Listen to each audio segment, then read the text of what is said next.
At this point, I'd like to invite our opening panel to come up today. If you would, Sheila Newman, Thomas Collier, and Rick Halford, would you come up? And Maria Downey.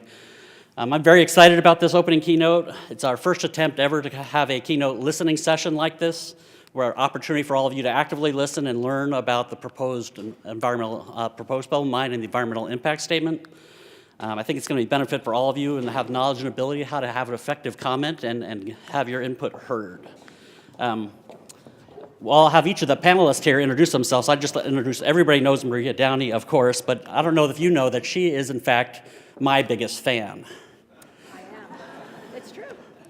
And so the story goes, in a couple summers ago in a camp down in Hope, I may have had a couple of whiskeys, and I was playing guitar, and my friends were singing, and she gave me a standing ovation. And the band just disbanded, and we've never played since, but because we... Now you know where you know me from. Yeah, so she's the only one who's ever heard me play guitar in this room, or sing for that matter. So with that, are we mic'd up yet? Okay. I can actually start up there if you'd like. Sure. All right, at this point, Maria's in charge. Thank you all for being here, and thank you for listening. Well, that's really funny because I saw Kurt. I know you from somewhere. I still remember there was some risky behavior around a campfire and a few drinks here and there, but it was fun. It was a great group, great music, all in Hope, Alaska.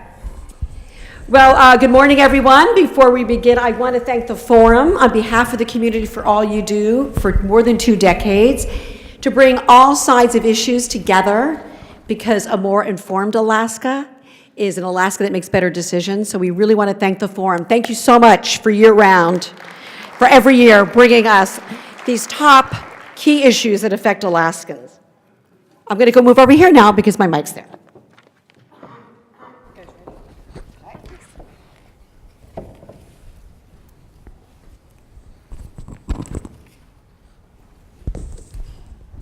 That works. Can you hear me? Can you hear everybody? Okay. So we want to make sure that everybody knows this is not a formal debate. It's a discussion. We're going to basically talk about the different issues and all the sides of the issues of the Pebble Mine, which we've been hearing about for years. And we're going to start out with hearing just a bit from each panelist, a little bit about their personal lives, but also how their background has gotten them to where they are today, involved in this issue, and their careers as they are now. I'll just start off real quickly with the review. I've been up here for 37 years. I was born in New York, lived there until I was 12, Fort Lauderdale, and then I came up here 37 years ago. I won't tell you my age because then you can figure out the math really quickly. When I came up, it was like everybody else, come up for 2 years, have an adventure, and then move back to the lower 48. South Florida, a lot of my friends were in journalism there, and I thought, well, that's probably where I will end up. Just like everybody else who is not born in Alaska, I fell in love with the state. This really is my home. I feel more connected to the people here and the state as a whole than any place I've ever been, and to the rich cultures and traditions here. I still remember when I first came here, I was working at Channel 13 at the time, and I got a call from AFN. And there were 3 women on speakerphone, and each one was convinced, in fact, I do believe there was some monetary betting going on, that I was from their region. They not only thought I was Alaska native, but they thought I was from their particular region, which I was very flattered, that they thought I was part of their family and part of their culture. For the record, I'm 100% Italian. I do have the dark hair, dark eyes, and fit right in. But I have to tell you that the reason that I am still here today is not only because my children were in a wonderful place to raise kids. My daughter is 31, my son is 29. But also because I do feel statewide, wherever I go, I have that connection to Alaskans and the wonderful, diverse cultures that we have here. So that's a little bit about my story, and why I stayed in journalism was because I really feel it's important that we share these views, all sides of the story, with no bias, and present these issues to you every night. So that's why I'm still doing what I'm doing. A little bit about me, and if you can introduce yourself and a little bit about your story as well. Great, thank you. It's great to see everybody here today, and hope you enjoy our panel discussion.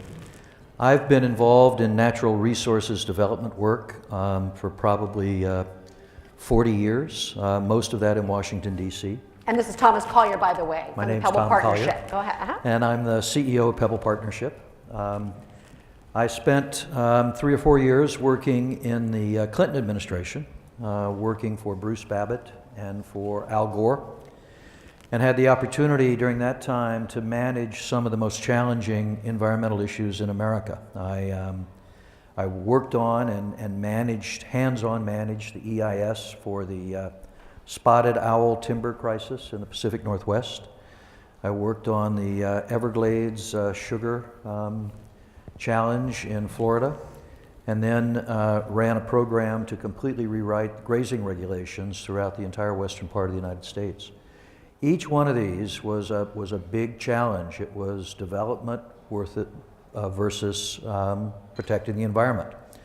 So I was pretty well suited, I think, to take on the Pebble issue. Moved up here 5 years ago to become the CEO, and love Alaska, see myself staying, and want to be part of the community for a long time. So look forward to talking to the rest of the panelists today and to all of you as we go through it. Thank you. Okay. Well, thank you.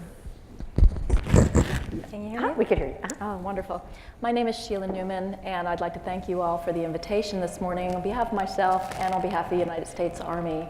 A little bit about myself, a convoluted background maybe. I was active duty in the military at 17, daughter of a Marine, so it was the direction that I headed in life. Married an active duty serviceman, brought us to Alaska in 1997.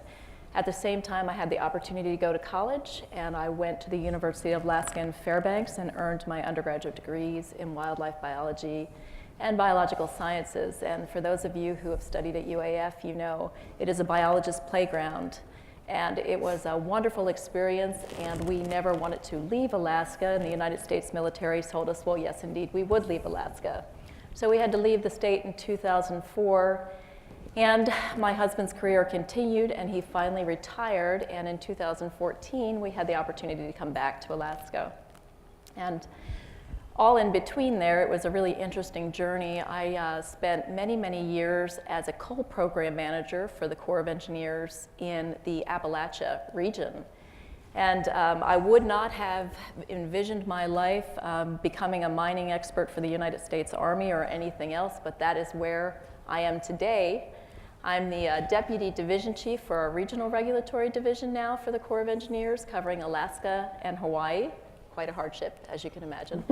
And I really am looking forward to sharing with you the Army's role today in the environmental review process for this permit application that we've received, and hoping to provide you with information on how you can participate in the ongoing process and what that timeline is.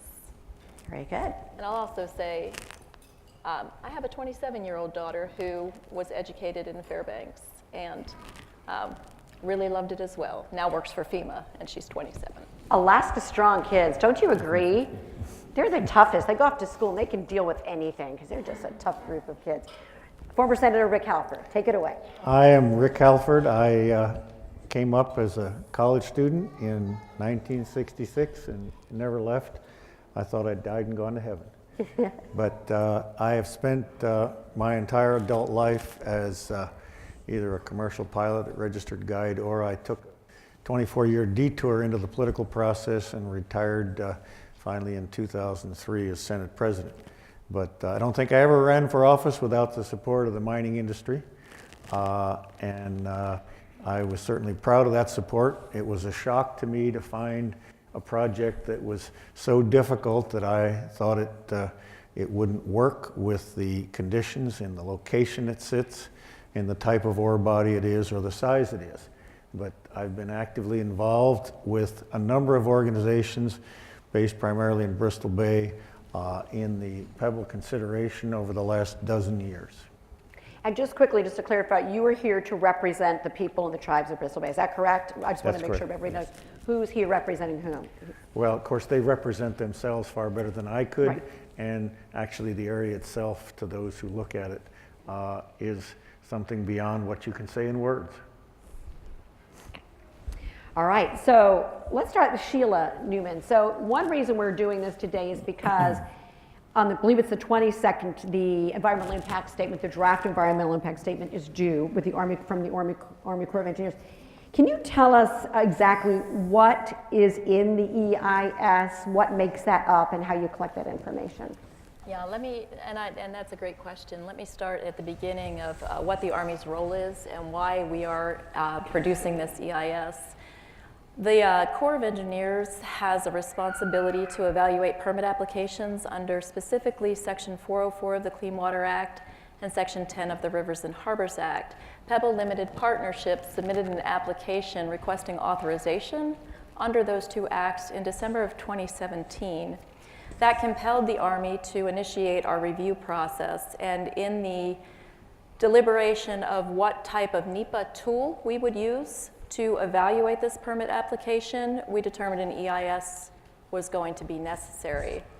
So we are specifically charged with evaluating discharges of earthen material, which you'll hear referred to as fill material, and determining whether or not the requested activities in navigable waterways are allowable under the Rivers and Harbors Act.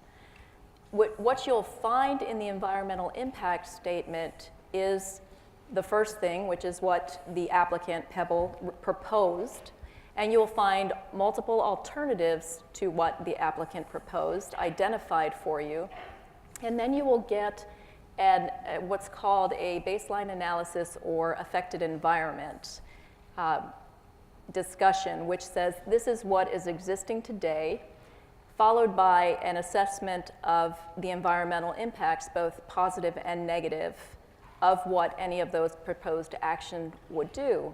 Directly after that is a section on potential mitigation efforts for those affected resources. That is a summation of what is in an EIS. It's a document specifically designed to inform the decisions that we have to make. And those specific decisions are whether or not the discharge that the applicant has asked for complies with the federal acts, the Clean Water Act, and whether their activities in navigable waters comply with the Rivers and Harbors Act. So ultimately, the EIS is designed to be a decision-making tool for a federal agency. The draft EIS will be on our public website on the 22nd of March. The formal comment period will begin with the Federal Register notice, which is scheduled for the 1st of March. Okay, and we'll talk a little bit later too about the next step, which would be public comment and how you can participate in that. In fact, after this, I believe Doug Mutter is going to address that too, on how you can respond, no matter what side you are on for Pebble. So Tom, tell us as you're awaiting this, and no, Sheila will not give us a preview, I've asked, of what we're going to expect here in a few weeks. Tell us what your vision for Pebble, because I think part of the confusion is people aren't sure what the plan is. It's changed, it hasn't been very precise. What is the bottom line on your vision for Pebble?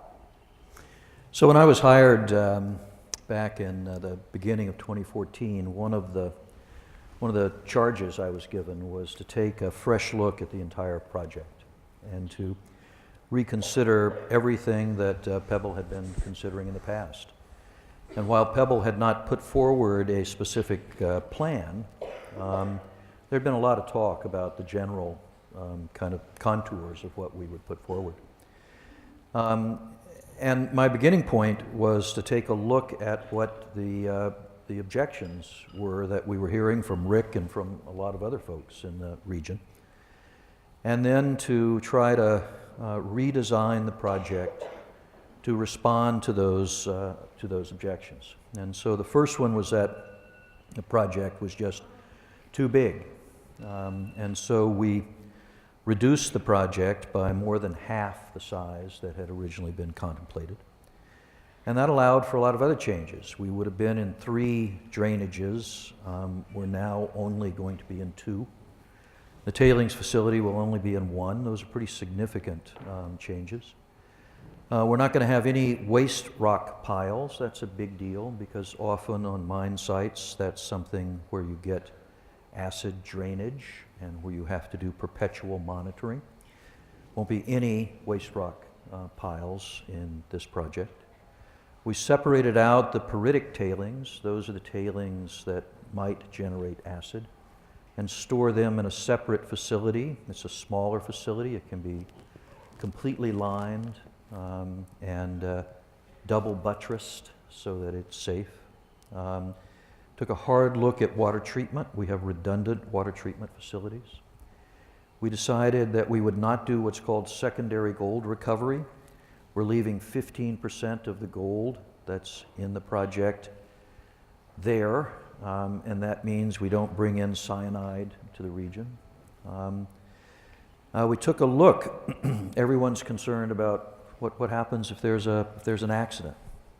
Took a hard look at modeling what would happen if there was an accident at the site, and we know exactly what will happen. We looked at what EPA had done in terms of its modeling of an accident on the site. And after all of that work, we think we put forward a project that, in our mind, has been de-risked from the concerns that were expressed by a lot of the community. And it's a project we think that's exactly the way to come at this ore body in Bristol Bay. My team is excited about the EIS coming out here in the next week or so. We think it will show that this is a project that we have studied appropriately, that we know what the impacts will be, and that we can move forward with. And we're pretty eager to do that. The flip side of what I just said is that there will be a significant economic boom to this part of Alaska. We're going to bring in 1,000 jobs paying $100,000 a year to the mine site, and another 1,000 paying $100,000 a year to the rest of Alaska, and 10 to 12 more thousand in the lower 48. So this is a project that generates a lot of economic opportunity for the state in a region that needs that economic opportunity.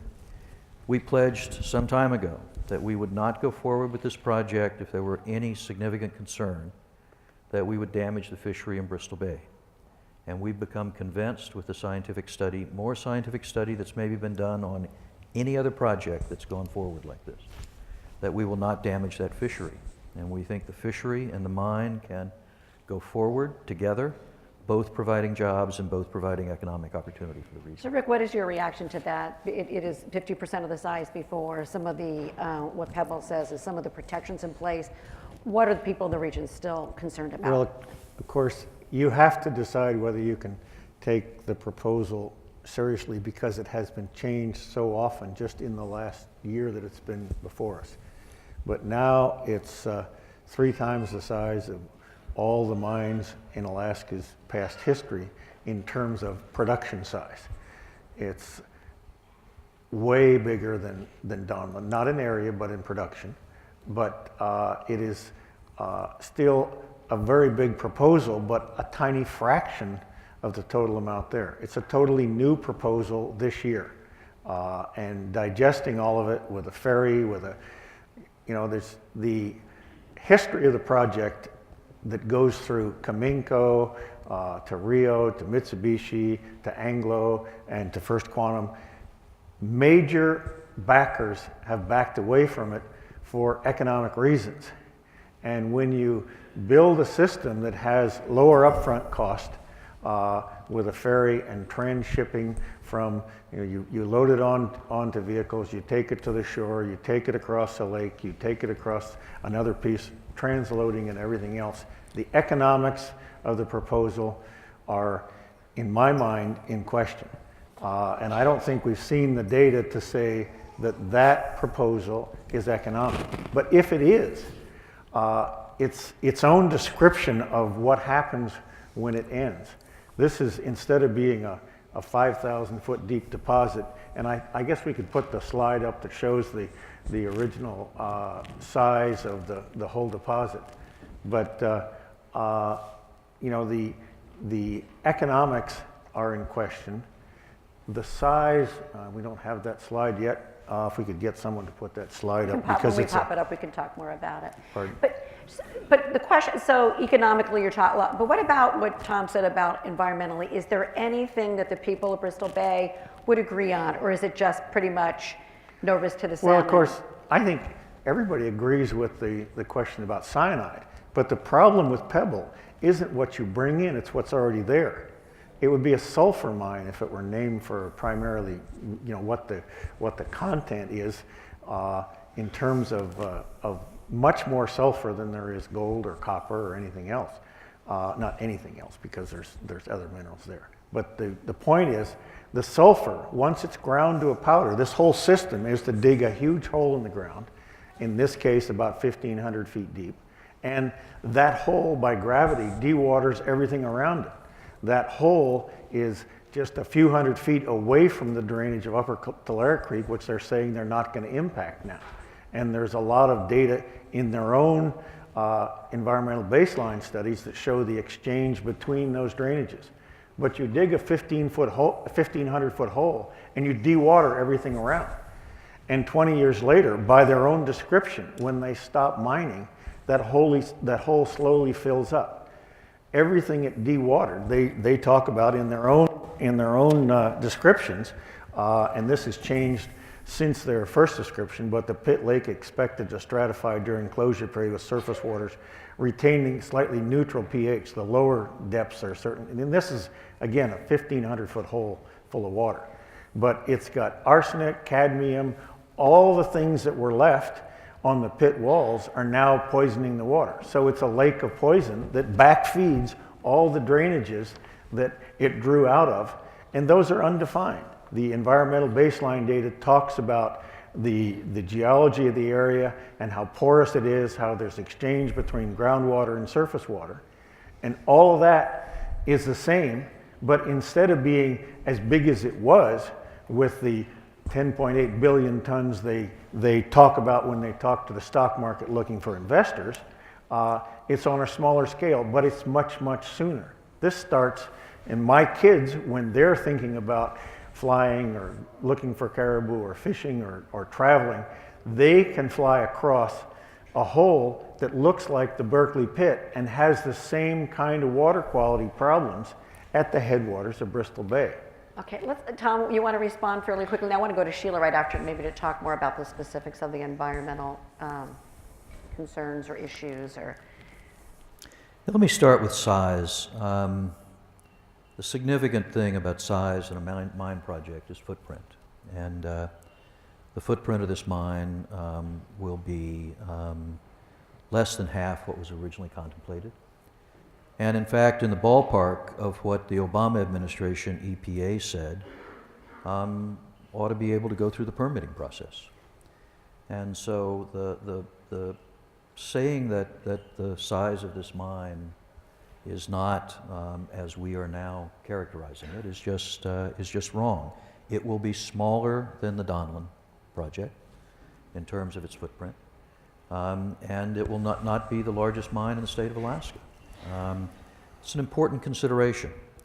When we talk about connectivity of water, we've spent $150 million understanding the hydrology of this area. We know it well, and we know it very carefully. And we are confident that the hydrology of the area will not allow any impact on Upper Tulare Creek, notwithstanding the fact that there is a hydrological connection there at one point. The proof of whether I'm characterizing things correctly or Rick is characterizing things correctly will be in this draft document that the Corps of Engineers will be issuing. That's the reason we do EISs. There'll be a draft, everyone will be able to comment on it, and then there'll be a final. It will be a scientific review of the environmental impacts of the proposed project. The implication that we have made a lot of changes in the past. There's not a mining project in the world that doesn't make changes as it matures. That's a good thing. As you learn more, you make a proposed change to the project. But you can only build and manage what is permitted. Once we get a permit from the Corps of Engineers, that locks us in. Can't make any changes unless we go back and start the permitting process all over again. So we've had a maturation process over 20 years to figure out the best way to come at this proposed mine in Bristol Bay, and we think we found it. And that's what we're moving forward with. And that's what we ought to be talking about. And we're pretty confident that this EIS process will show that the science that's there should be interpreted the way that we have interpreted it. It doesn't present a risk to the fish in Bristol Bay. So Sheila, and I know we have to be there's a really fine line here because you are in the middle of the report and you can't release anything on that at this point. But what they're both talking about, the water issue, what is the key focus of the environmental impact statement and some of the concerns? Yeah, that's a good question. We have known for a long time that these are concerns regarding any mine that would go into the Bristol Bay headwaters. What we learned through the public scoping process was that the public was interested in 3 key areas. The primary public interest through scoping was socioeconomic impacts, followed by wildlife and fisheries, running a close second and third. So the resources that are being really strongly evaluated in the EIS include fisheries, include wildlife, include socioeconomics. Water quality is part of that. I think the most interesting or important thing to remember about the environmental impact statement process is that there are a team of technical experts dissecting the science that's presented, and that is the view that you will get in the draft environmental impact statement. It is the role of the Corps of Engineers to be objective. The scientific experts all have to go through a conflict of interest screening prior to working on an environmental impact statement from us. So they're not sharing, a for or against project view. They are looking at the science and will be sharing with the public what they have found in the review of the information that we have required. Now, Rick, Tom had talked about some of the economic benefits of Pebble. We were talking back there about some of the paradox and some within families. Basically, everybody wants to protect the fish, but at the same time, it would be a much welcome economic boom, and families are split about this in the region. What are you finding? Is there somewhere that there's a balance, or are people pretty much split? Do you see any kind of consensus? Well, I guess all mines aren't good and all mines aren't bad. And there are areas where mining is the lifeline of the communities. In this area, fisheries are the lifeline of the communities. Whenever you propose a development project, it's always the starting point to say you can have both. I'm afraid that in this case, you probably can't have both. If you look at the history of this type of mine and this type of an ore body in a high water area, there's never been one that hasn't had major problems with water quality. And Pebble is huge. But I just wanted to go back to one thing that Tom said about how you can separate these drainages. This is their own database, which, by the way, I appreciate the efforts of Anglo and the companies that have since walked away because of the data they found, but they put together a lot of information that's available to the Corps and everyone else. But this is in their environmental baseline data in the executive summary. And the statement is simply, the Pebble deposit area straddles the watershed boundary between the South Fork of the Cocktoolie and Upper Telluric Creek and lies close to the upper reaches of the North Fork of the Cocktoolie. The fact is, if God were challenging us, he couldn't put a major sulfide deposit of tremendous size in a more challenging place than the headwaters that separate the 2 biggest drainages of Bristol Bay. And the interchange of water and the connectivity of water goes both ways because it flows downstream, but the fish have to come through it to go upstream. So it goes both directions. And although it's a small portion of the total, it has a significant impact on that total. And the database their database is available, and the Corps of Engineers I know is using the big thick versions of all this data that was gathered at the cost of millions and millions of dollars. But the bottom line is this is one of the few places where even with active management, the risks may be too high. This is the last stronghold of 5 species salmon and their complete dependent cultures in North America, if not on the planet.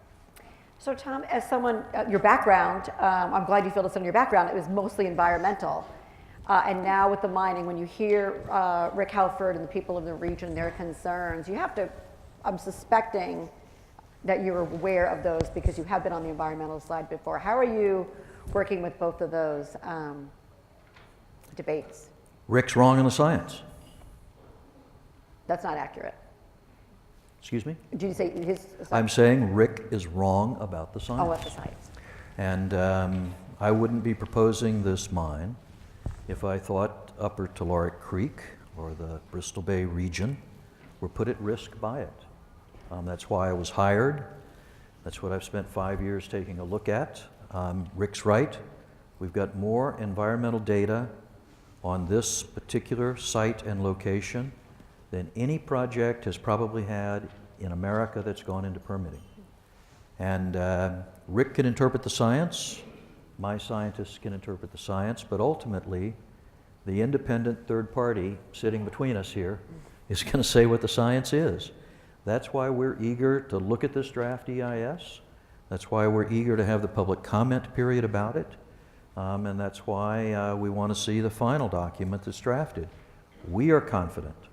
We wouldn't be investing the money that we're investing in this project if we had the slightest doubt that the science was any different than we say it is. We're not going to risk the fish in Bristol Bay, and we're going to bring an economic boon to the region. They can coexist. They can move forward. Alaska has a solid history of mines that operate without environmental issues. This is the place that you get the best regulatory review and constant attention anywhere in America. This is the place. Rigor here is better than anywhere else. And that's where we're building this mine. The people that are against this mine are not against copper. I know Rick's got a cell phone. I saw him turn it off before we walked up here on the stage. He's not offering to give up his cell phone. And most of the environmental community that's against this, they don't want to give up the electric car. They don't want to give up wind turbines. They don't want to give up solar energy. Those things are driven by copper. And if we don't mine the copper in America, we force ourselves to have it mined in third world countries where there aren't rigorous protections. And you end up with disasters like you've seen in Brazil and other places. That won't happen in America. And that's the reason that we've got the independent bodies like the Corps of Engineers here to review the plans, to review the science, and that's why we've got the state authorities here to make sure that the plans are implemented appropriately. And that's the reason this project, I think, ought to go forward. Now, one thing, we're running out of time, but I do want to end with Sheila. So basically, the reason we're all here and we're hearing these sides, and we've gone for a long time, there's so many other topics that we could be tackling about Pebble. But Sheila, for those who are here and do want to, it is based on the EIS when that comes out. The science will be there. How can people, after they see this draft report, respond, and what can they do? So when the draft comes out on the 22nd, folks will be able to review the document in its entirety. There our existing public website, and I'm not sure if we have the ability to put the website slide up. That would be great, because all the information will be on. So we have a public website, the pebbleprojecteis.com, and that website has been in existence for well over a year now, and we have been updating it with real-time information from the time we stood it up. So right now, you can review all of the baseline information, all of the things that we've requested the applicant to provide to us, which I think have been something in the neighborhood of 160 requests at this point. All of the scoping documents, the thousands of scoping comments, everything we have is on that website and has been updated in real time, and we continue to notify folks that are on a mailing list of whenever we update it. But you can go to that public website. Oh, yay, there it is. And I didn't realize that we were also on that screen until a few minutes ago. But you can go through this website and you'll see where public comments are. And on that public comment, you'll have the ability to input comments directly on the draft EIS. We'll also be conducting 9 public hearings. Those public hearings will be in the same places that we did public scoping meetings earlier last year. You can also provide us with written comments as well. I think the thing is, folks have been, oh, I lost my words for a minute, excuse me. All of the information here is everything that we, the Corps of Engineers, has looked at in the review of this draft environmental impact statement. So if we've received it and used it in the review, it's already on that site and has been for months and months and months. The applicant's permit application has been on that website for over a year for folks to take a look at it. So I encourage you to get familiar with the site, and certainly if you have any questions or issues, contact our staff, which all of our contact information is up there as well. When the Federal Register notice comes out for the draft EIS, the public will have 90 days to submit comments to us to let us know your views on the information that's contained within. So that is an important time frame for folks to remember. So the Federal Register notice we expect to come out March 1st, and for the subsequent 3 months will be available for public comment. Public hearings are scheduled for the 3rd week in March and the 1st full week in April. And we will have those meeting times and locations updated on this website by the time the Federal Register notice is published. Okay, very good.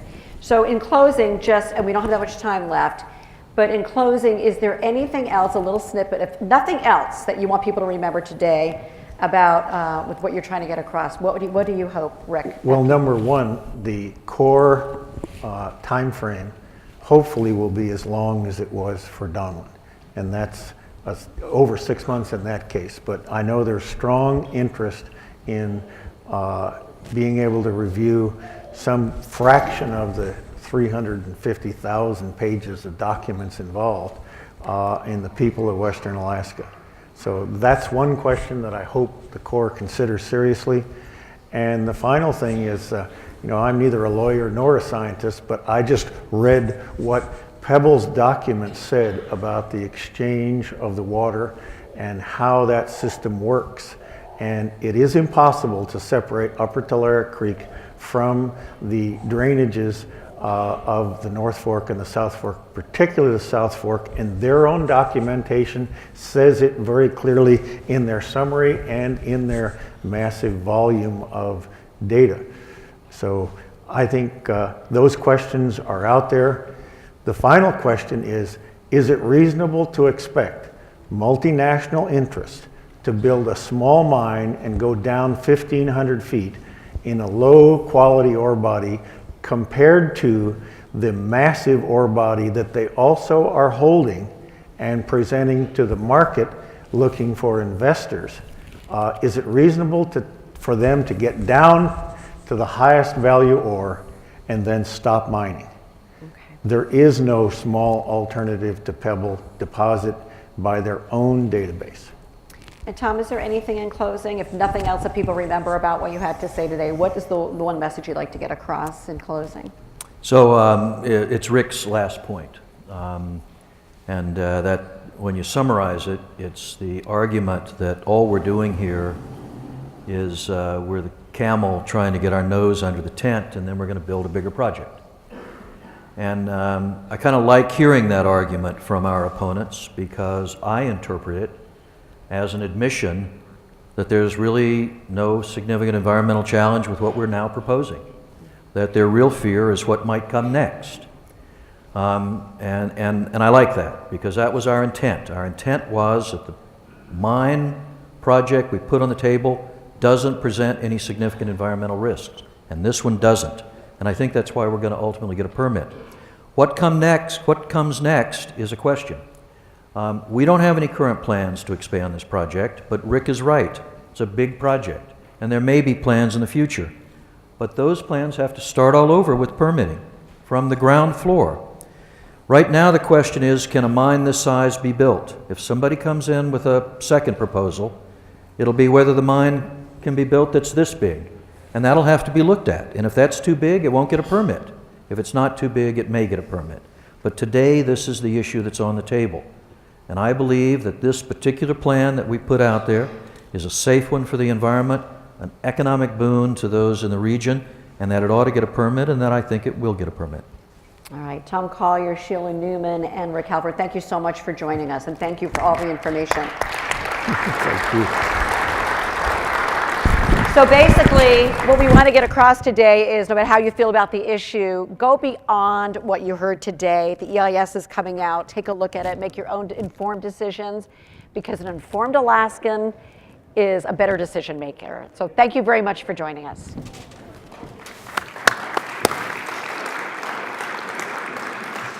If you'll hang on just one moment, we have a little presentation for our panelists today.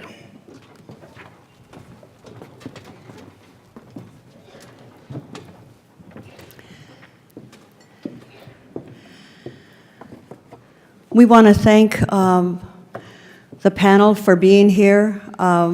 You can see by the room is full, and this is affecting all of us, and this is a discussion that has been ongoing and obviously needs to continue no matter what side of the, what side you're on regarding this. So I really am glad to have heard that and heard the audience being so polite and taking everything in, because we all are very passionate about what we think about this. So, but we do want to thank you, and we have some gifts for each of you, and we appreciate all that you do. Thank you.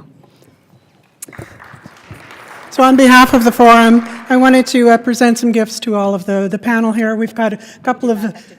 Absolutely, we're happy to do it.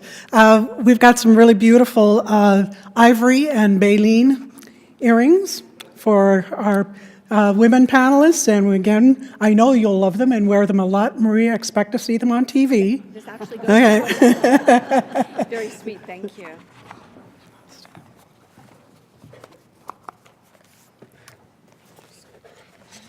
And for the men, we have these really cool letter openers. They're ivory, seal carved ivory letter openers that are very gorgeous, and they are actually done by one of the artists from my hometown in Nome. So thank you all very much for your presentation, and thanks to our audience at Alaska Forum. You know, we're all here to be educated and to listen and to learn.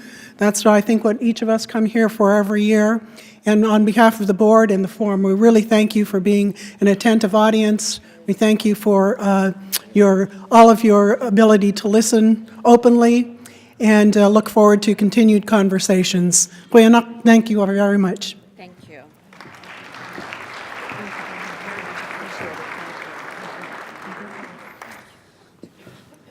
So just a couple quick reminders. We meet again in this room for lunch this afternoon. You have to have your name tag to get in the room, so make sure you keep track of your name badge. And we have a few minutes after this if you want to come up, and the proper way to thank our speakers, come up and thank them in person, and they'll be here for just a few minutes as you're all filing out your next session. Just a note though, we do have to leave this room pretty quickly because they have to set for lunch. So in the next few minutes that you have, you're welcome to come up and say thank you to our speakers. We really appreciate you all being here. All right, thank you everyone. We'll see you back here at lunch.